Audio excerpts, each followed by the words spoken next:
Welcome to the DEC4 podcast. You can access episodes, companion articles, research notes and links, as well as information about our contributors and supporters at DEC4podcast.com. Hope you enjoy the program.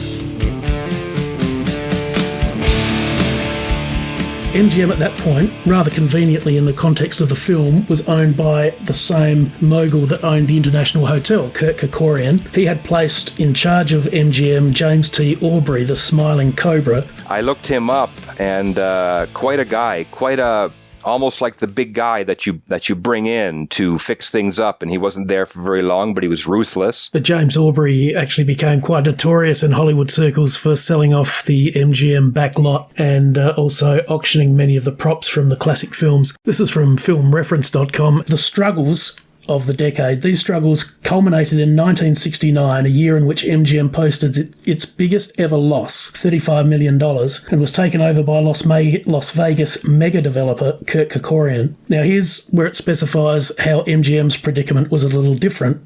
Though Paramount, Warner Brothers and United Artists were acquisition targets as well, they were bought by diversified conglomerates which allowed them to continue operations despite the industry-wide recession. Kerkorian, conversely, was a financier and real estate tycoon who was primarily interested in MGM for its brand name and for the value of its library, and had no inclination to underwrite its failing movie production and distribution operation. As opposed to huge business operations behind the studio, it was kind of one guy, and it was just part of his portfolio, wheeling and dealing. So things are obviously going to be different there. Yeah, that's interesting. At the so during this period in 1970, MGM was still making some films. Interestingly, one of the films to come out 2 days before Elvis, That's the Way It Is, was Ryan's Daughter, the David Lean epic, and even though that was a critical disaster at the time and traumatised David Lean so much he didn't make another film for 14 years, it actually did make some money. So it wasn't all bad news. They had some reasonable profile films coming out, even though it was certainly a long way from the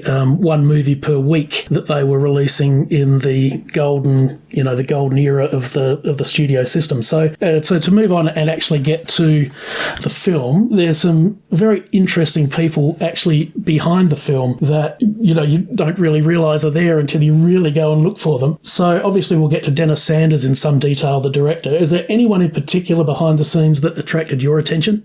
You know what? Well, yeah, Sanders did, but I was fascinated.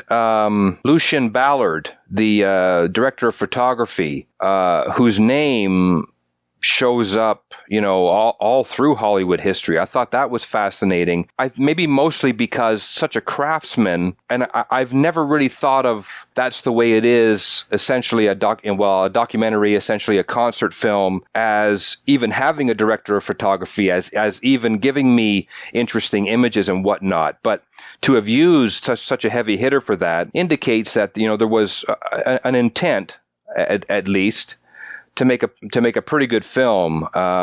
So that interested me as well, that Ballard was on hand.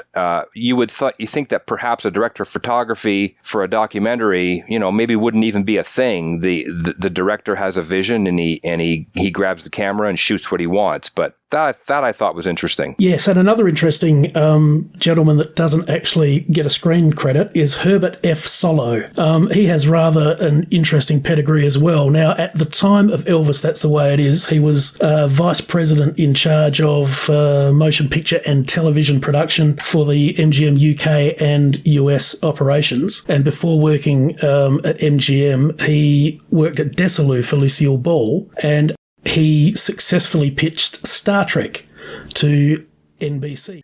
Okay, so now obviously the key person is Dennis Sanders, and possibly an unlikely director for an Elvis movie. He was a 2-time Oscar winner for a short subject and documentary. And in fact, he, in an interview, one of the research sources that we'll allude to quite a bit is an article by Jerry Hopkins in Rolling Stone from September of 1970. And Dennis Sanders actually said he'd never met Colonel Parker, never met Elvis before being called to do Elvis, That's the Way It Is. The only contact, in fact, he'd ever had with MGM was that he was brought in to work on The Subterraneans and had been thrown off the lot, literally fired and thrown off the lot because they were so unhappy with his work.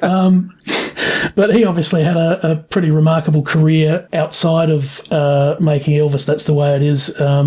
Was a documentary maker, had directed television, and went on to be a film academic. Yeah, what's fascinating about him for me is he is yet another player. I think of Steve Binder, who made the '68 comeback special. These innovative men who had obviously a talent and a vision seem to meet up with Elvis at pivotal times. They make really good product. I mean, the '68 comeback special and That's the Way It Is are representative of two of the three high points of Elvis's whole career. But you often read too, you wonder if Colonel thought, well, this guy, not that I don't know what kind of future relationship Presley and Sanders could have had, but they just meet up for this one moment and then they're gone.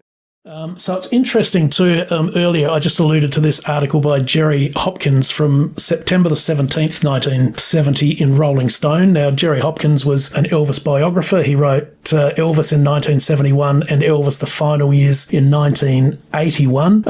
Had also written some other stuff on Elvis and music generally. Nicholas Naff, who we also met in the film, the director of publicity, said something very interesting about Elvis's effect on Las Vegas and the hotel. He said, Elvis changes the entire metabolism of the hotel, and he's singularly significant in one regard. There is constant occupancy. For Tom Jones, they fly in, they fly out. Elvis has such a following, so many fans. For him, they fly in, check in, and stay for the month. For him to say that, that's fascinating. So people, again, we're talking about Joe Blow, who is a regular Simple Joe. He has saved up. I mean, if he's staying in Las Vegas for any length of time. So fascinating that he would say that, because you can always compare the artists, and Sinatra is Sinatra, and guys of his ilk. Tom Jones was huge in the desert at the time. So for him to say that, I hadn't heard that. That's fascinating. Another interesting thing here in Jerry Hopkins' article, that in the February engagement of 1970, the maitre d' and the showroom waiters split $300,000 in tips for the month. There's the influx of capital and what a performer, does to a whole town. I mean, even the guys, bussing tables. They love it when the man comes to town, because that's amazing. That's big money back then. Just one more thing from this article. Apparently the Colonel gave Dennis Sanders the last-minute instructions, which were, now don't go winning an Oscar for this picture because we don't have any tuxedos to wear to the celebration. Again, vintage Colonel. Gosh, I'd have to get a robe made with Oscar night blasted all over it or something ridiculous. Yeah, that's right. Here we go about and this is Glenn D. Harden was interviewed, and he said the hotel opened July 4th with Barbra Streisand. They couldn't keep it full. With Elvis, it was full. We had him sitting in the aisles, and the fire marshal was saying, look, you've got to get these tables out of the aisles. And they were saying, look, just be quiet. We'll get you a seat in the front next week. Hey, the good old days, man. Podcast terms and conditions can be found at our website, DEC4podcast.com. You can contact us there or on our social media. Find us on the major podcasting platforms, and we're also on Substack, Facebook, Tumblr, and Instagram. This has been George Fairbrother. Thanks for listening.